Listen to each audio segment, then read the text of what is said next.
ক্লিনথলম। গ্রিসের ভালোটাক সমুদ্র সৈকতের বালুময় উপকূল জুড়ে পড়ে আছে কালোবাজারি ব্যবসায়ীদের সাথে জড়িত থাকা এই জাহাজ।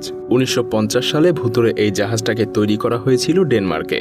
এই জাহাজটা দিয়ে যে কত কিছু করা হয়েছে তার কোনো হিসেব নেই। তবে এই জাহাজটার সুদীর্ঘ পথ চলার শেষ হয়েছিল ১৯৮০ সালের এক রহস্যময় ঘটনার মাধ্যমে। যদিও বলা হয়ে থাকে সেই সময় তুরস্ক আর ইতালির মধ্যে সিগারেট চোরাচালানের সাথে জড়িত থাকার কারণে এটাকে জব্দ করা হয়েছিল, আর পরবর্তীতে এটাকে পরিত্যক্ত ঘোষণা করা হয়।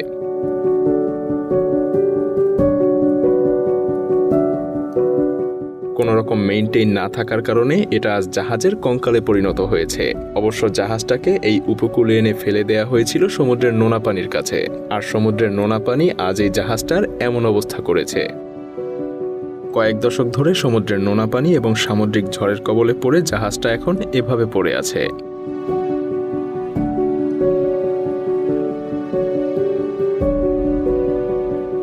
ভূমধ্যসাগরে পড়ে থাকা জাহাজটা ধীরে ধীরে ভেঙে পড়ছে, যেন জাহাজটার শুধুমাত্র কাঠামোটাই এখন টিকে আছে। যদিও এই জাহাজ নিয়ে বিভিন্ন রহস্যময় গল্প শোনা যায়, আজ না হয় সেসব দিকে না যাই। শুধু আজ এতটুকুই দেখুন, জাহাজটার করুণ পরিণতি এটাকে এক মরিচার স্তম্ভে পরিণত করেছে।